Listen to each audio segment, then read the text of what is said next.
texto que nós vamos meditar hoje é o finalzinho do capítulo de número 2. Os últimos versos, Atos 2, do versículo 42 até o versículo de número 47. E aí então nós encerramos o capítulo 2, Atos 2, 42, 47. Então, se você quiser preferir usar a sua Bíblia, o seu celular, o seu aplicativo, enfim, ou então está projetado aqui o que eu montei, o que eu preparei para compartilhar com vocês. Eles se dedicavam ao ensino dos apóstolos e à comunhão, ao partir do pão e às orações. Todos estavam cheios de temor e muitas maravilhas e sinais eram feitos pelos apóstolos. Todos os que criam mantinham-se unidos e tinham tudo em comum. Vendendo suas propriedades e bens, distribuíam a cada um conforme a sua necessidade. Todos os dias, continuavam a reunir-se no pátio do templo. Partiam o pão em suas casas e juntos participavam das refeições com alegria e sinceridade de coração, louvando a Deus e tendo a simpatia de todo o povo.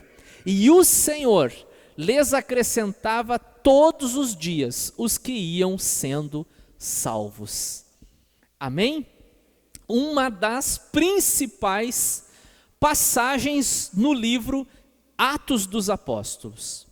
Uma passagem que nos mostra o coração, o Espírito, e agora quando eu falo Espírito, eu não estou me referindo nem mesmo ao Espírito Santo, e também não estou me referindo ao Espírito humano, eu estou falando no Espírito no sentido de sentimento, de vontade, né? Aqui você encontra o Espírito da igreja primitiva, que se reúne, que nasce, a igreja nascente de Jerusalém.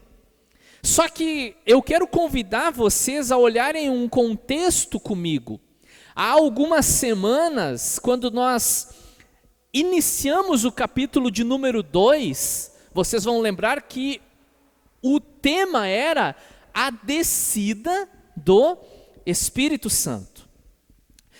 Ministramos então, meditamos juntos sobre alguns versículos sobre o dia de Pentecostes, aquele dia da festa judaica que se torna então um emblema na vida da igreja, tanto que existe uma categoria de igrejas que se considera a igreja pentecostal por causa do evento daquele dia.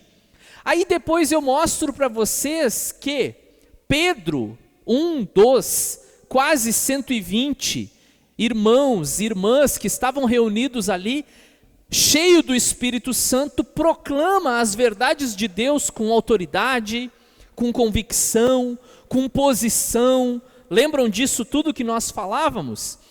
E aí então, depois de uma longa pregação do apóstolo Pedro, onde ele expõe Cristo, né, desde os Salmos, mostrando que na verdade aqueles detalhes apresentados por Davi não se referiam a ele próprio, ou seja, ao rei Davi, nem a algum outro rei daquela época ou época vindoura, mas apontava para o Messias, o rei eterno, permanente, rei dos reis e senhor dos senhores. E com muita autoridade, Pedro então apresenta, é como que se colocasse diante daquelas pessoas um espelho, para que eles pudessem se enxergar, para ver o que eles estavam fazendo, o que eles haviam feito aqueles dias, há poucos dias. E eles perceberam os seus maus desígnios, a maldade no seu coração, as suas atitudes, as suas decisões, e aí eles, com o coração totalmente entristecido, conflitos, né, contritos, melhor dizendo, e em conflito, né, o conflito humano, eles perguntam para Pedro o que nós vamos fazer, porque Pedro havia dito para eles: esse Jesus que vocês crucificaram, Deus o fez Senhor e Cristo. E aí Pedro apresenta para eles, não existe nenhuma receita mágica para isso, né? Vocês precisam se arrepender. E se vocês se arrependerem, consequentemente vocês vão se batizar, né? Se vocês se arrependerem e forem batizados nesse nome, no nome de Jesus, e aqui não é uma base bíblica para unicismo, nós continuamos batizando em nome da Trindade, porque foi isso que Jesus disse, né? Essa questão do que Pedro está falando, irmãos, em nome de Jesus se batizem, mais ou menos isso.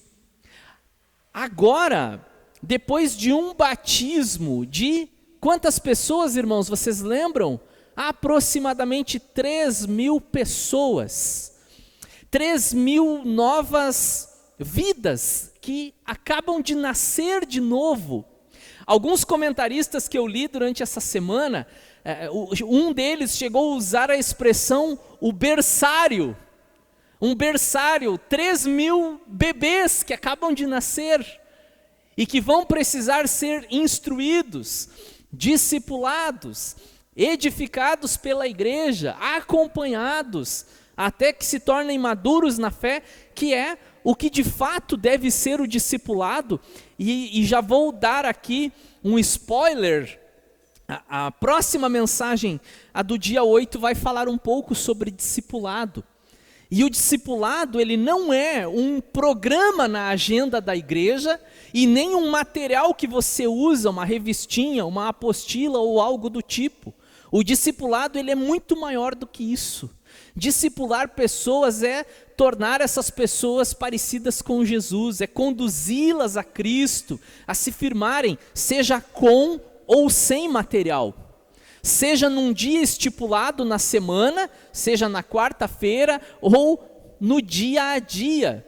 E quando eu olho para a passagem que nós lemos, o que eu encontro é um verdadeiro discipulado, o modelo, o ideal de discipulado para as nossas vidas, que acontece.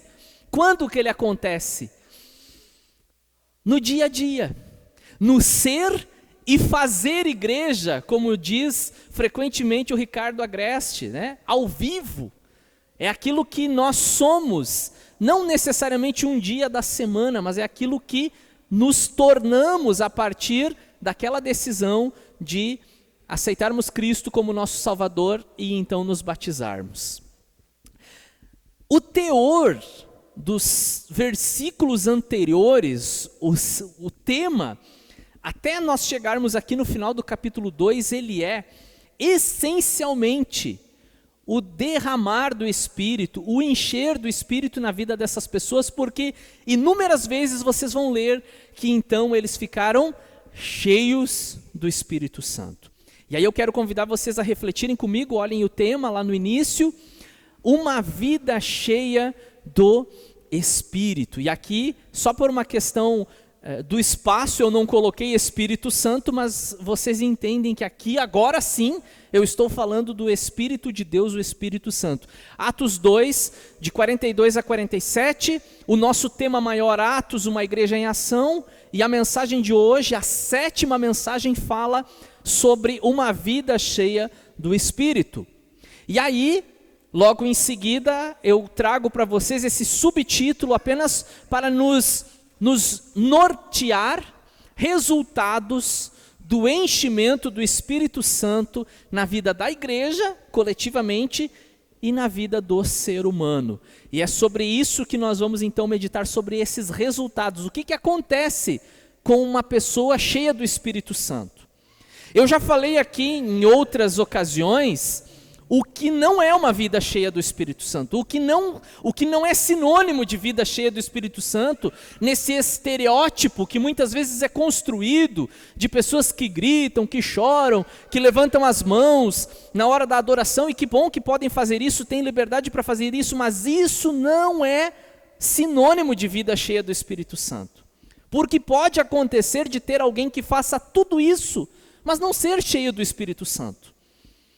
E outra, que talvez a sua maneira de ser é mais contida, é mais reservada, que não dá glórias a Deus no culto em voz alta, que não levanta as mãos frequentemente, que não chora todas as vezes que toca uma música bonita, não significa que essa pessoa não possa estar cheia do Espírito Santo. E a mensagem de hoje, na verdade, ela é um teste. Eu quero propor para vocês uma autoanálise. E quando eu digo autoanálise, acreditem, eu estou a semana toda me autoanalisando, refletindo nos pontos que eu vou apresentar para vocês, porque eu não quero ser um hipócrita e dizer para vocês, vocês precisam viver isso aqui. Eu também preciso. E se a minha vida é uma vida cheia do Espírito, logo então eu vou apresentar esses resultados que eu proponho apresentar para vocês. Vamos para uma introdução objetiva, rápida. Lucas nos dá um panorama de como viviam os primeiros convertidos da nascente igreja em Jerusalém. E aí nós vamos trabalhar esses tópicos, esses temas, esses assuntos. Vida comunitária e mutualidade, compromisso da nova vida, ou seja, da nova vida em Cristo, né? E enchimento do Espírito, que é o nosso assunto maior aqui, oferecendo então os resultados desse enchimento do Espírito. E aí vamos então para o primeiro resultado, que é o que você encontra no próprio texto ali, seguindo uma ordem lógica do texto. O primeiro resultado, uma pessoa, uma igreja, que é cheia do Espírito de Deus, do Espírito Santo, ela busca conhecimento. E talvez os mais antigos, e não se ofendam quando eu digo os mais antigos, porque eu já me considero mais antigo aí depois de 21 anos de fé cristã, eu lembro de uma época, não generalizando, não estou falando que em todas as igrejas era assim, mas na minha época, na igreja onde me converti, frequentemente eu escutava coisas do tipo, a letra mata. Então, cuidado, irmãos. Esse negócio de estudar demais faz mal. Esse negócio de querer buscar conhecimento da Bíblia, não. Vocês têm que buscar a experiência com o Espírito Santo. Muito estudo da Bíblia, e isso produz ateísmo, ceticismo, desvia. Tem gente que inclusive vai se desviar se ler demais. Muitas vezes eu ouvi isso, acreditem, eu ouvi isso muitas vezes. Mas, graças a Deus, também fui ensinado por pessoas fiéis a Deus que era importantíssimo nós conhecermos as verdades de Deus, conhecermos a palavra, termos esse desejo de querer ler, de querer conhecer, de saber mais. E um dos resultados de uma vida cheia do Espírito, irmãos, inevitavelmente, uma pessoa cheia do Espírito Santo, ela quer ler mais a Bíblia. Você já tinha parado para pensar sobre isso? Olha ali o que diz o texto, no versículo 42, eles se dedicavam ao ensino dos apóstolos. Eles se dedicavam, como diz a Bíblia na edição pastoral, a ouvir os ensinamentos dos apóstolos. Eu meditei muito sobre isso, né? Ou se dedicavam em ouvir. E esse ouvir pode sim ser o momento da pregação, e deve, né, ser o momento da pregação, mas em casa você também tem esse desejo, essa sede por querer ler a sua Bíblia, por querer conhecer a sua Bíblia. Você é um frequentador dos cultos de estudo bíblico, você tem esse desejo. Isso faz parte de uma prioridade dentro da tua agenda. Opa, tem estudo bíblico, então eu preciso estar lá porque eu quero aprender mais da palavra de Deus. Isso é uma evidência de uma vida cheia do Espírito, querer conhecer mais da Bíblia, da palavra de Deus, uma busca pelo conhecimento. E aí eu tenho um versículo que eu apresento para vocês como base, como um auxílio aqui. João 16 está falando do mesmo Espírito de Atos 2. É o mesmo Espírito Santo. E olha que maneira interessante que Jesus apresenta a terceira pessoa da Trindade, o Espírito. Mas quando o Espírito da verdade vier, ele os guiará a toda a verdade. Não falará de si mesmo, falará apenas o que ouvir e lhes anunciará o que está por vir. João 16:13. E nós frequentemente falamos, e que bom que assim falamos, a palavra de Deus é a verdade. A palavra de Deus, ela é a verdade. Nós frequentemente repetimos essa tese, essa afirmação, a palavra de Deus, ela é a verdade. E aí, se a gente olhar para esse versículo, a gente vai entender que o Espírito da verdade nos guiará a toda a verdade. Então, um resultado de uma vida cheia do Espírito Santo é querer mais da palavra de Deus. Não se conforme, não se contente, não aceite ser um analfabeto bíblico-teológico em tempos onde a palavra é tão difundida e tão acessível a todos nós. E se você não tiver uma Bíblia, se você disser para mim, eu não estou lendo porque eu não tenho uma Bíblia, se você encontrar uma ali no armário, pode levar. E se não tiver mais ali, nós vamos providenciar. Se você está dizendo que não lê porque não tem como comprar, nós providenciaremos que você leia. Mas eu tenho certeza que pelo menos no nosso público aqui, a questão não é essa. A questão é isso ser uma prioridade nas nossas vidas. Segundo resultado de uma vida cheia do Espírito Santo. E esse ponto eu quero trabalhar muito com a Igreja Batista Independente do Vale dos Sinos, a IBSinos, nós. Eu quero trabalhar muito com vocês durante essa série em Atos, para que entendamos o que é ser igreja. Eu gostaria, Cássio, faça um favor para mim, ali no escritório tem alguns livros na mesa, traz aqui para mim, por gentileza, eu acabei esquecendo, eu queria trazer aqui, fazer uma propaganda de venda de livros aqui. Uma brincadeira aqui nossa. Não é venda de livros, são livros meus, porque esse é um tema que eu tenho me dedicado a estudar há bastante tempo. Obrigado, irmão. E aqui eu trago uns que eu já li, um deles eu estou lendo pela primeira vez e os outros eu estou relendo para compor, para construir as mensagens no livro de Atos dos Apóstolos. Esse aqui, Teologia da Igreja, a eclesiologia, como nós chamamos, né? Se você for na minha casa, a maioria dos meus livros na minha prateleira falam sobre eclesiologia, sobre teologia da igreja. Esse aqui eu estou lendo pela primeira vez, do Eusébio de Cesareia, História Eclesiástica. Esse livro aqui é um clássico. Você deveria ler esse livro aqui.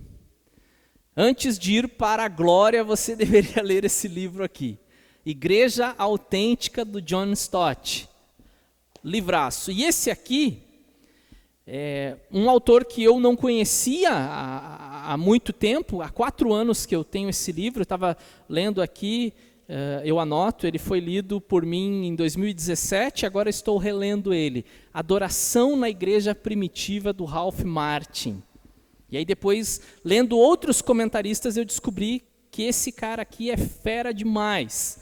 E esse livro aqui, Adoração da Igreja Primitiva, inclusive, o pessoal da música, muito importante ler esse livro aqui, e eu posso emprestar.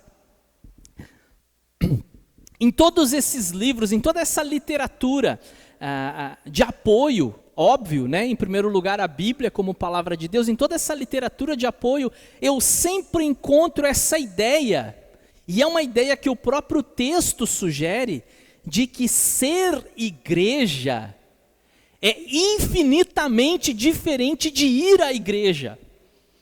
Você pode ir à igreja, aqui, acolá, em qualquer lugar, e não significa que você seja.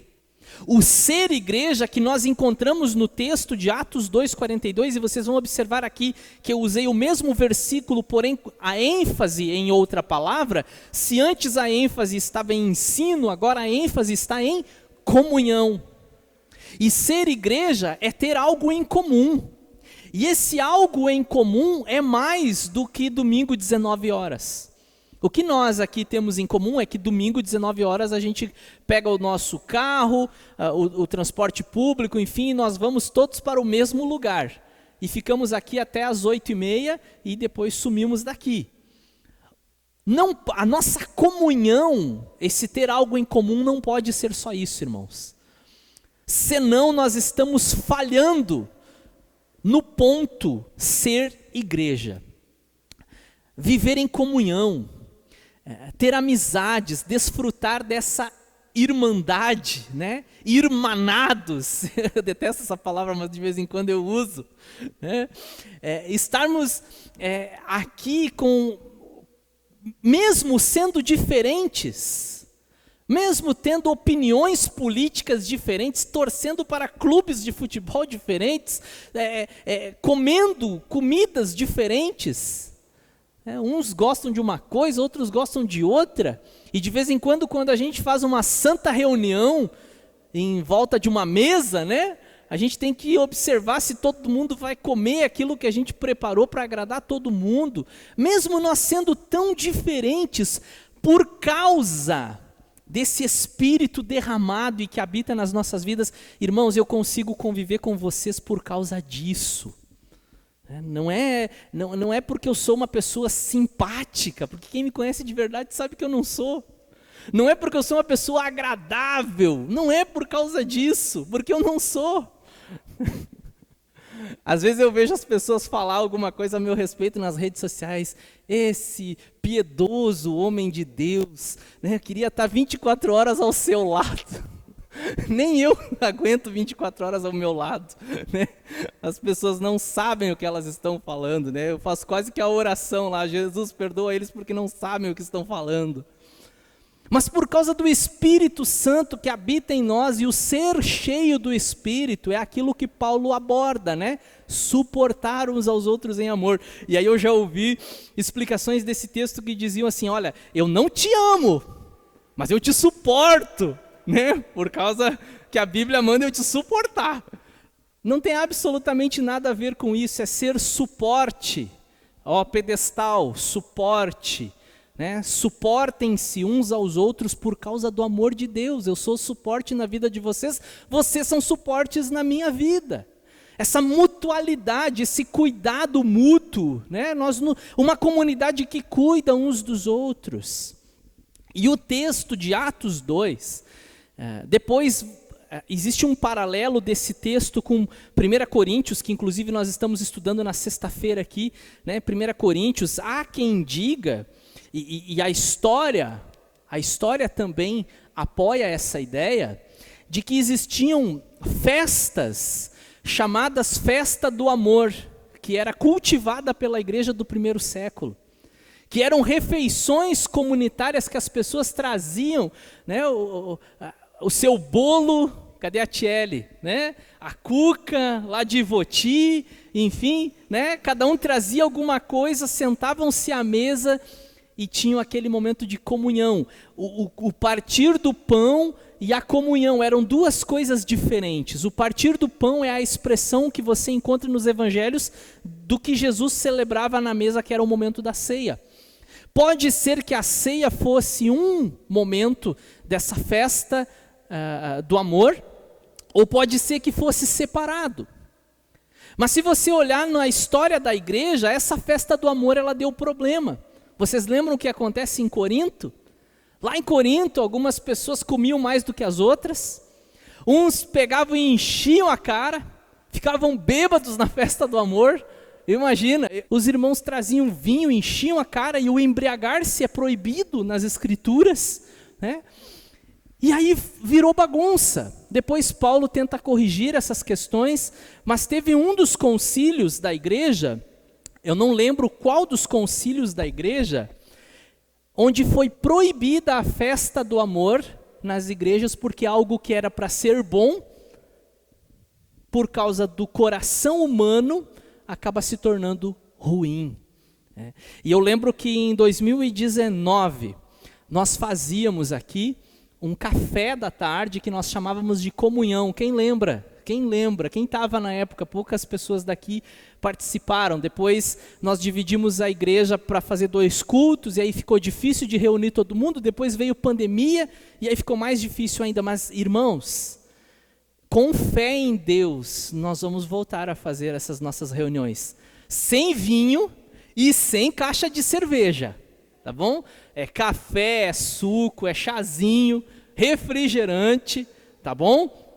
Aquele momento de nós partilharmos. E eu quero chamar a atenção de vocês para isso aqui.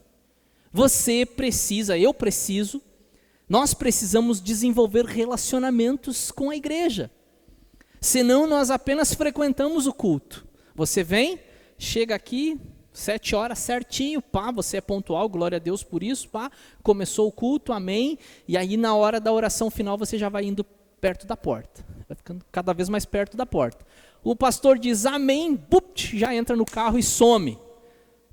Não é bom, não é saudável, não é comunidade, não é a comunhão que a Bíblia fala. É importante. Por que vocês acham que desde o início a gente passa café e coloca ali? Porque eu sou viciado em café? Claro que não, nunca fui. É só para que vocês possam ir ali, tomar um cafezinho, conversar uns com os outros e desfrutar desse momento que foi interrompido por esse período, mas que nós cremos que está no final de tudo isso, e nós vamos poder desfrutar depois, né, de jantares, de almoços, e que bom se vocês puderem convidar pessoas que talvez vocês nunca convidaram para ir na sua casa ou visitar alguém que você nunca visitou, para nós entendermos esse sentido do que é ser igreja. Coloca o versículo ali, aquele conhecidíssimo versículo, Salmo 133, é um salmo pequeno, 3 versículos. Como é bom e agradável quando os irmãos convivem em união. É como o óleo precioso derramado sobre a cabeça, que desce pela barba, a barba de Arão, até a gola das suas vestes. É como o orvalho do Hermon, quando desce sobre os montes de Sião. Ali o Senhor concede a bênção da vida para sempre. Talvez você conheça um pouquinho diferente, porque eu uso a NVI aqui, né? Ó, quão bom e quão suave é que vivam em união, os irmãos em união. Aqui eu quero chamar a atenção para vocês que o salmista, ele apresenta dois símbolos no salmo, tá? Primeiro ele fala que essa união, ela é tão boa quanto o óleo que desce na cabeça e escorre pela barba e pela gola da roupa de Arão. O que esse cara está falando? E aí a gente precisa pesquisar um pouquinho. Quem foi Arão? Sumo sacerdote. Qual era o óleo que era derramado sobre Arão? O óleo precioso da unção, não era qualquer azeite, não era qualquer soia, não, era o óleo precioso da unção, que era usado única e exclusivamente para a consagração do sumo sacerdote. Ou seja, traduzindo tudo isso, o que quer dizer? Algo sagrado. E aí a Bíblia está dizendo para nós que a unidade é algo sagrado. Você já tinha parado para pensar nisso? A união, essa união no Espírito é algo sagrado na vida da igreja. E o bispo Walter McAllister, ele disse que só existe comunhão de verdade se essa comunhão for na verdade de Deus, nas Escrituras, na palavra, e é isso que nos une. É isso que temos em comum. E logo em seguida o salmista diz que também, além de ser sagrado, como o óleo do sumo sacerdote, é também como o orvalho do Monte Hermon. E se você estudar um pouquinho da geografia do mundo bíblico, especificamente da Palestina, você vai entender que ali está tratando de uma região árida, desértica, onde muitos longos períodos do ano não tem chuva. E a única coisa que mantém a vegetação é aquele orvalho lá do monte que de manhã cedo escorre e rega as plantas no vale. Essa unidade, ela rega as nossas vidas, né? Nós não secamos por causa desse orvalho da unidade que nos irriga, nos rega. E uma pessoa isolada, uma pessoa que vive sozinha, uma pessoa que se separa de todo mundo, é uma pessoa que no seu coração ela está secando. E a gente sabe que há prejuízos no isolamento. Nós, seres humanos, não fomos criados para vivermos isolados, e muito menos a igreja. Muito menos a igreja a noiva de Jesus Cristo foi criada para cada um estar na sua casa. Nós vamos falar um pouquinho mais sobre isso daqui à frente. Terceiro resultado de uma vida cheia do Espírito: persevera em oração. Falamos sobre leitura da Bíblia, falamos sobre conhecimento, falamos sobre estudar a doutrina, né? A Almeida não traz a palavra ensino, traz a palavra doutrina, que é algo fantástico. E que no passado, dependendo da igreja, doutrina era aquele culto, o culto de doutrina era aquele culto que o pastor exortava todo mundo, falava do cabelo das irmãs, das suas vestes, da gravata do irmão, do sapato, do isso, daquilo, né? E eu lembro lá no primeiro ano de ministério, eu era auxiliar na cidade de Carazinho, e aí a gente estava pela frente, eu acho que eu estava varrendo a calçada da igreja, e alguém chega e diz assim: eu queria vir no culto de vocês aqui. E aí essa pessoa me pergunta: essa igreja aqui tem doutrina, irmão? Só que, né, aqui ó, já sabia o que ele estava querendo dizer. Ele queria saber se tinha usos e costumes na igreja. Essa igreja tem doutrina, irmão? Tem. Toda quinta-feira, culto de doutrina. A gente abre a Bíblia e estuda ela. Aí o cara pegou e foi embora. Não era isso que ele queria, né? E nós temos doutrina, porque para nós a palavra doutrina significa o ensino, né? O ensino dos apóstolos, o ensino apostólico. Então falamos sobre ensino, temos que falar sobre oração também. Uma vez conta-se essa história, diz que alguém perguntou lá para um irmão da igreja ou um pastor, não sei dizer para vocês, o que é mais importante na vida cristã? A leitura da Bíblia ou a oração? E aí conta-se que esse ancião respondeu: pergunte a um pássaro qual asa é mais importante, a direita ou a esquerda? Talvez você já tenha ouvido isso e eu esteja sendo repetitivo, mas não tem problema, sempre tem alguém que precisa aprender. Tão importante quanto. Aí que está o problema, e aí que eu vejo que aqueles irmãos do passado tinham uma certa preocupação com razão. Quando o cara resolvia, o cidadão, o irmão, a irmã resolvia só estudar, eu só vou ler. Ou então eu quero livros de teologia, livros de teologia, agora sim resolvi os meus problemas. Porém, ele só priorizava isso aqui, mas não priorizava a devoção, a devocional, a piedade cristã na sua vida. Aí entra em desequilíbrio, irmãos. E uma das piores coisas na nossa vida é uma vida desequilibrada, em todos os sentidos. E a palavra de Deus, ela é tão perfeita que ela sempre apresenta para nós o equilíbrio. Em um versículo fala de estudo, mas no mesmo versículo fala sobre oração. Em outros extremos, você tem pessoas que só querem viver experiências com Deus, oração, oração, oração, oração, oração, mas não estudam. Também dá problema, porque tem que ter as duas coisas, as duas asas, né? Estudar, conhecer e orar. Persevere em oração, irmão, não desanima. A vida do crente é uma vida constante de querer estar em comunhão e intimidade, de desfrutar dessa intimidade com o Pai. E aí eu tenho aquele famosíssimo texto em Romanos 12:12. Alegrem-se na esperança. Sejam pacientes na tribulação. Ela está acabando, irmãos, amém? Estamos no final, paciência. E perseverem na oração. E eu vou dizer para vocês, todas as vezes que aparece essa palavra persevere, que inclusive em Atos 2, a gente leu na NVI, mas na Almeida diz assim, eles perseveravam. Na NVI diz eles se dedicavam.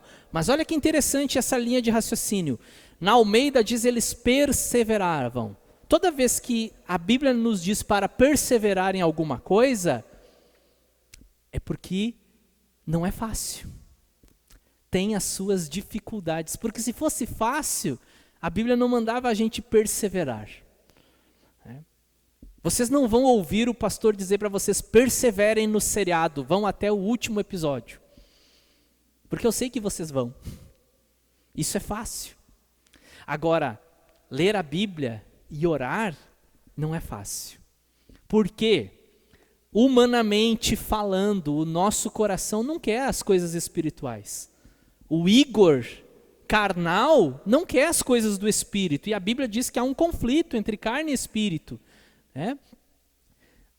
Militam, a carne milita contra o espírito contra a carne. E aí então nós precisamos, a palavra aqui é perseverar. Perseverem na oração. Mais um resultado de uma vida cheia do Espírito.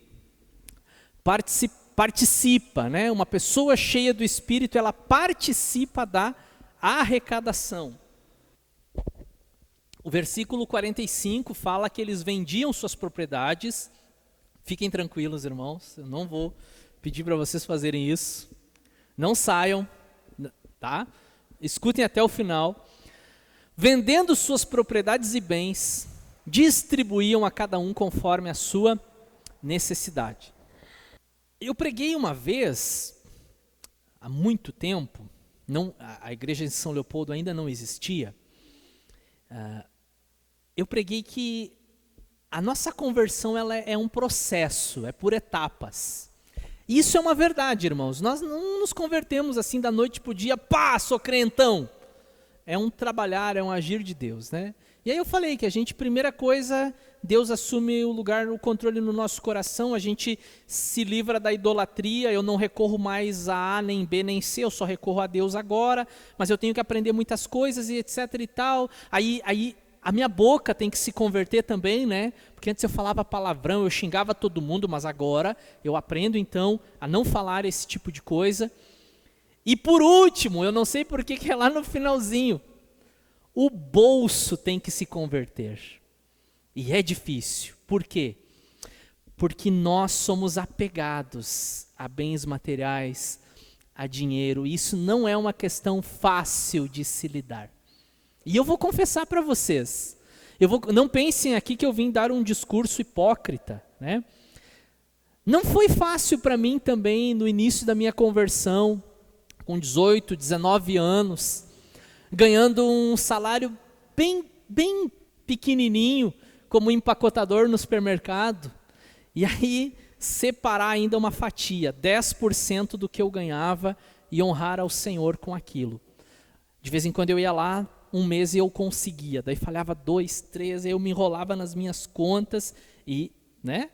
Quem que sofre primeiro? Deus. Quando as pessoas elas se afundam financeiramente, elas não cortam a internet, elas não param de pagar a Netflix ou qualquer outra coisa, mas o dízimo é o primeiro, esse mês não vai dar, pastor. Não sobrou, ok, é uma questão de consciência. Até, irmãos, que 1 ano, 2 anos depois, mais ou menos, talvez um pouquinho mais, e eu não vou dizer para vocês que depois disso eu me tornei o dizimista mais fiel da face da terra, tive os meus deslizes, sim, mas a partir do momento que eu entendi, né, a importância da contribuição, e nós vamos falar sobre contribuição agora com maior frequência, porque o livro de Atos faz essa proposta. Talvez você diga assim, poxa, mas o pastor não falava sobre dízimo na igreja, e eu já fui criticado sobre isso, que tinha que falar mais. A convenção disse para mim que eu tinha que falar mais sobre dízimo e sobre oferta, mas eu vou pregar o texto bíblico. Algumas vezes o texto bíblico, eu lembro quando eu preguei Lucas 8, o texto falava, eu preguei. Depois quando nós meditamos sobre a viúva pobre, eu falei de novo, em outros momentos eu repeti a pregação. Mas agora, no livro de Atos, vai aparecer com maior frequência. Por quê? Porque a igreja primitiva de Jerusalém era uma marca da igreja, eles eram liberais. Eles eram abençoadores, eles não eram apegados aos seus bens. Você vai encontrar vários exemplos, inclusive um negativo, que eu vou chegar lá, capítulo 5, um casal que mentiu a respeito do valor do terreno que eles venderam. Nós vamos chegar lá, calmem aí. Mas nós vamos ver, ler, estudar com muita frequência a generosidade. E eu sempre sigo um exemplo do pastor Jeremias Pereira, que ele diz assim, se você estiver num culto e vier ao seu coração, ou à mente, enfim, né? A gente fala coração, mente, mesma coisa. Se vier ao seu coração o desejo de contribuir, de ser dizimista, de dar uma oferta especial, de abençoar um campo missionário, não pergunte se isso vem de Deus, porque do diabo é que não vem. Porque o diabo não quer que você faça isso. Por quê? Porque quando nós somos comprometidos, participamos na arrecadação, a igreja avança, a igreja envia missionários, a igreja ela consegue manter missionários no campo, outras igrejas são plantadas e a obra de Deus prospera. Quem é que não quer que isso aconteça? É o diabo. Então nós entendemos essa questão, e eu não discuto isso, irmãos. Ah, pastor, mas o dízimo é da lei ou é da graça? É Antigo ou é Novo Testamento? Cara, se você quer ficar aqui e não quer dar, ninguém vai colocar a mão no seu bolso. Essa é a primeira questão. Mas não venha querer discutir comigo. E eu já vi jovens, não da nossa igreja, graças a Deus por isso, criticando os seus pastores nas redes sociais porque o seu pastor fala sobre dízimo. Você vai congregar onde? O aluguel da igreja que você entra é pago com dízimos. O pastor que te ensina, que te abençoa com a pregação, é pago com dízimos. Né? A cadeira que você senta, o som que você escuta, você vai congregar onde? Então, não quer dar? Ok, não discuta. Nós não vamos discutir. Se algum irmão apresentar uma discórdia sobre dízimo, eu vou reunir a diretoria e nós vamos convidar ele, ó, que nem aquele rapaz lá do... né? Ó, a porta, né? Porque nós que estamos aqui, nós precisamos entender isso. E uma vida cheia do Espírito Santo não vai criar confusão por causa de contribuição. Isso não vai ser um peso na vida da pessoa, vai ser um prazer. Que bom que eu tenho um emprego, glória a Deus, eu posso. Eu já estive na minha vida em momentos que eu não tinha para dar o dízimo porque eu não tinha renda. Eu estava desempregado. Mas eu glorifico a Deus porque eu posso fazer isso. É uma alegria, é um prazer. E esse é um dos resultados de uma vida cheia do Espírito Santo. Dinheiro não é o problema, né? É a solução, né? A gente sempre diz isso. Temos um versículo só para dar ênfase nessa questão. Honre o Senhor com todos os seus recursos e com os primeiros frutos de todas as suas plantações. Aí você diz assim, mas eu não planto nada, pastor. Então esse versículo está falando sobre contra-cheque. Tá? Vamos contextualizar. E por último, irmãos, nós temos então, como resultado de uma vida cheia do Espírito Santo, a pessoa cheia do Espírito Santo, ela valoriza a adoração comunitária. Eu corrigi na última hora, aos 45 do segundo tempo eu fui lá e corrigi esse slide porque eu tinha colocado ali, valoriza a adoração. Claro, na minha mente a adoração que a gente faz aqui, né? Só que você pode fazer a adoração em casa, não pode? Você pode colocar um louvor lá e adorar, você que toca, você que canta, pega lá um instrumento, canta, toca, adora o Senhor, que coisa boa, faça isso. Só que o fazer isso, né, como disse Jesus, façam essas coisas sem omitir aquelas. Você pode ser, como diz aquela música do Nani Azevedo, um adorador por excelência no seu quarto, mas não te dá o direito de ficar em casa no domingo e não cultuar com os irmãos. Você não é melhor que ninguém. Você precisa estar ali, reunido. Nós somos igreja quando estamos reunidos. Eu quero estar no lugar onde os discípulos de Jesus estão no domingo à noite. Eu não quero outro lugar para a minha vida. Eu já vivi um tempo da minha vida que eu não conhecia a palavra, não conhecia o Senhor, que eu frequentava outros lugares no domingo à noite que não eram os lugares dos discípulos de Jesus. Mas a partir do momento que encontrei-me com essa palavra, meu coração foi rasgado por ela, não tem outro lugar para mim, irmãos. E é tão estranho ficar em casa num domingo, ficar em casa no domingo. Claro, tivemos a igreja fechada muitas vezes.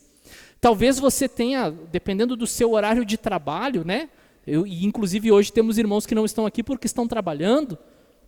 Mas, fora isso, o prazer de estar aqui é insubstituível, incomparável para quem ama Jesus. Isso aqui faz parte da minha agenda. né? Se os meus parentes vierem me visitar, gente, ó, eu estou indo para a igreja, vocês querem ir comigo? Se não, está aqui, televisão, podem assistir, tem comida na geladeira, daqui um pouco mais eu volto. Não estou dizendo que você é obrigado a fazer isso, mas no meu caso, né, até porque eu sou pastor, né? O pastor não vem hoje, irmãos, não, ele está com visita, ia ficar meio estranho, né? Ficar, no mínimo, estranho, mas isso faz parte da nossa agenda. E as pessoas que convivem conosco, elas vão entendendo, aprendendo isso. Não, eu não vou na Lu domingo à noite, a Lu é crente, ela vai para o culto. Né? Eu tenho toda semana para ir na casa dela, domingo à noite eu sei que não dá, porque ela vai para o culto. Né? Ela faz isso há 40, 50, 52 anos ela faz isso. Acho que já deu para notarem, né? Que ela vai para o culto no domingo à noite. Entenderam, irmãos? Uma vida cheia do Espírito valoriza a adoração comunitária. Todos os dias continuavam a reunir-se no pátio do templo, partiam o pão em suas casas e juntos participavam das refeições com alegria e sinceridade de coração. Aleluia! E aí eu quero então, tem um versículo ainda, só para apoiar, Hebreus 10, não podia ser outro. O principal deles, um problema que já era enfrentado no primeiro século, não pense que foi depois da pandemia que os irmãos resolveram ficar em casa, já acontecia isso lá no primeiro século, e o autor, a epístola aos Hebreus, escreve: não deixemos de reunir-nos como igreja, segundo o costume de alguns, já tinha gente fazendo isso. Mas encorajemo-nos, e o que eu estou fazendo nessa noite? Encorajando vocês a não deixarem de fazer isso. Encorajemo-nos uns aos outros ainda mais quando vocês veem que se aproxima o dia. Quantos cultos a gente ainda tem? Não sabemos. Pode ser o último culto da nossa vida. E eu quero que seja especial. Eu quero poder ter a certeza que eu preguei a palavra de Deus para vocês e que nós adoramos ao Senhor de todo o nosso coração nesse lugar.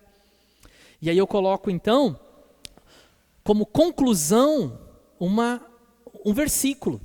Eu pensei em uma frase, eu queria trazer, quem sabe, a frase de um dos meus livros, mas esse versículo, ele fala sobre ser cheio do Espírito Santo, que é o que nós estamos nos propondo a provocar como reflexão na vida da igreja.